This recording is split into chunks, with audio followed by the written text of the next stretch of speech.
नमस्कार, मैं नेहा जोशी। आप देख रहे हैं the fact India. Sawai Madhopur, Tonk एवं अजमेर रूट पर नई रेल लाइन की मांग का सिलसिला आजादी के बाद से ही चलता आ रहा था और हर लोकसभा व विधानसभा चुनाव में रेल चुनावी मुद्दा बनता था। लेकिन रेल का सपना पूरा होने में आजादी के बाद से 77 साल लग गए हैं। अब 2024 के अंतरिम बजट में रेल को लेकर घोषणा हुई है तो जनता में जश्न का माहौल है। सुखबीर सिंह जौनपुरिया ने कहा है कि देश के प्रधानमंत्री की गारंटी दी है। टोंक को रेल से जोड़ने की दिशा में रेल मंत्री ने 100 करोड़ 1 लाख की राशि दी है। इसके लिए देश के प्रधानमंत्री नरेंद्र मोदी और रेल मंत्री अश्विनी वैष्णव और टोंक सवाई माधोपुर सांसद सुखबीर सिंह जौनपुरिया ने के साथ ही सचिन पायलट और टोंक की जनता का बहुत बहुत आभार है, वो सुखबीर जौनपुरिया ने जताया है। तो आपको सुनवा देते हैं कि क्या कुछ कहा है। ये प्रधानमंत्री जी के आशीर्वाद से देश की वित्त मंत्री निर्मला सीतारमण जी ने जो बजट पेश किया, उस बजट से देश की अगली आने वाली आर्थिक व्यवस्था को ध्यान रखते हुए माननीय प्रधानमंत्री ने कोई लोभ लुभावना और उस टाइप का बजट नहीं दिया, जबकि स्थिर बजट ऐसा दिया जिससे देश आगे बढ़ सकता हो और 2047 में देश आत्मनिर्भर बने और विकसित देश के रूप में देश गिना जाए। ऐसे हिसाब से आज जो पिछले 10 साल की अर्थव्यवस्था है उसका ढांचा आप सबके सामने दिया है। मैं समझता हूँ कि देश के अंदर में पहली बार G20 हुई और G20 में जो देश को सम्मान मिला उससे पहले कभी भी ऐसा सम्मान नहीं मिल पाया जो माननीय प्रधानमंत्री के नेतृत्व में हुआ। उसी के साथ में अगर मैं कहूँ कि जिस हिसाब से 2014 से पहले जो बजट था और 2025-26 में अब जो राजनीतिक समीकरण बना है उसके अनुसार में ये सारा वित्त वर्ष का सारा मामला बदल गया और उससे बहुत कहीं आगे हम पहुँच गए। 2013-14 के खर्च के लिए आवंटित 2,57,641 करोड़ की तुलना में अब बहुत बड़ी महत्वपूर्ण वृद्धि हुई है और इस खर्च का बजट बढ़ाकर 11,11,111 करोड़ रुपए देश के प्रधानमंत्री ने वित्त मंत्री जी ने किया है। राजीव का समूह के तहत 2 करोड़ लखपति दीदी बनाने का लक्ष्य माननीय प्रधानमंत्री ने दिया था, लेकिन अब इसका 3 करोड़ का लक्ष्य बना दिया और 1 करोड़ लखपति दीदी अब से पहले बन चुकी। मैं समझता हूँ अपने ज़िले के अंदर में भी करीब 1.5 लाख महिला इस समूह में जुड़ी हुई हैं, जो एक आदमी आम आदमी गरीब आदमी तक भी गली गली तक पैसा पहुंच रहा है। वो पहले कभी संभव नहीं हुआ था। रईस रईस होता जा रहा था, गरीब गरीब होता जा रहा था, नहीं अभी सारा परिवर्तन माननीय प्रधानमंत्री ने किया है और अब मैं समझता हूँ कि गरीब के जेब में भी पैसा आज पहुँचा हुआ है। आप सबको बताते हुए हमें खुशी हो रही है क्योंकि जो 3 दशक से कहे, मैं तो कहूँ 6 दशक से चल रहा था।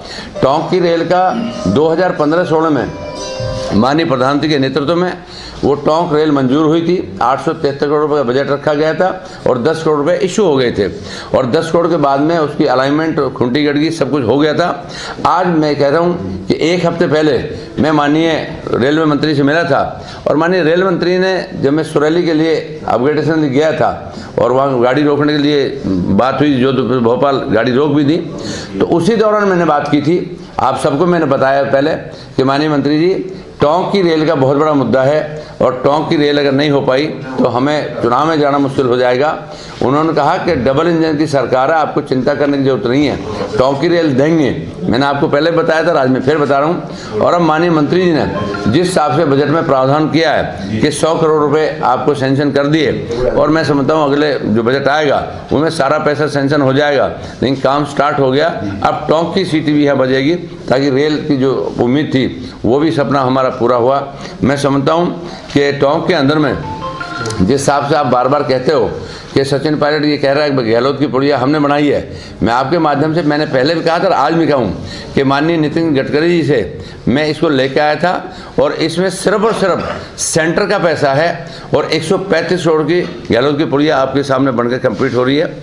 मैं पहला सांसद हूं जो दोनों जिलों के अंदर में मेडिकल कॉलेज सैंक्शन हुए। अपना टोंक के अंदर में मेडिकल कॉलेज बनने जा रहा है और वहां पर करीब बन गया है। तो ये सारी चीज़ें ऐसी हैं कि जो इस पिछले 10 साल के अंदर में एक नहीं अनेकों चीज़ है। अभी पीने के पानी के लिए जिस हिसाब से हम कहा कि ERCP का बहुत बड़ा मुद्दा था, लेकिन आज मुझे खुशी हो रही है आपको बताते हुए कि ERCP भी माननीय प्रधानमंत्री ने लागू कर दी और 90% बजट उसमें सेंटर देगा।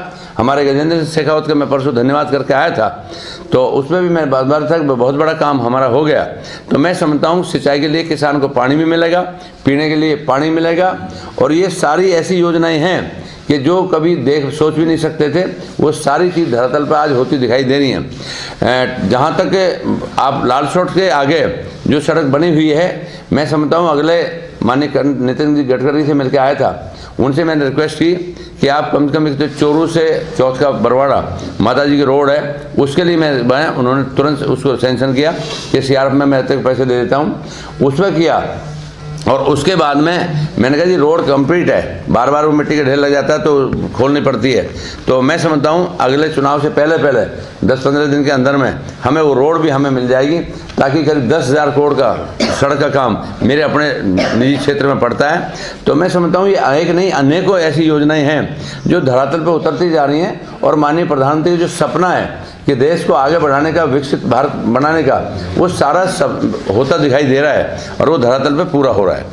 देखिए अंतरिम बजट के अंदर यदि रेल को छोड़ दें और वो कौन कौन सी योजनाएं जिससे आपके लोकसभा क्षेत्र को फायदा मिलने वाला है? मैं समझता हूँ लोकसभा क्षेत्र में सबसे बड़ी बात ERCP जो आज की डेट में 40,000 करोड़ का है और उसमें सबसे बड़ी बात है सिंचाई का पानी और पीने का पानी मिलेगा। उसके बाद में 10,000 करोड़ का जो मेरे लालसोट से लेके और आज मैं पचाड़ा में खोलूंगा उसको, वो सड़क बन के हमें कंप्लीट हो गई है।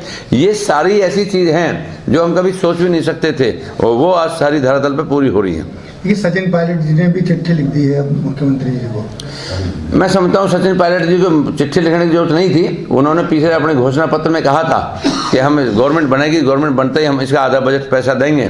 वो पूरे 5 साल उसमें कुछ भी नहीं कर पाए।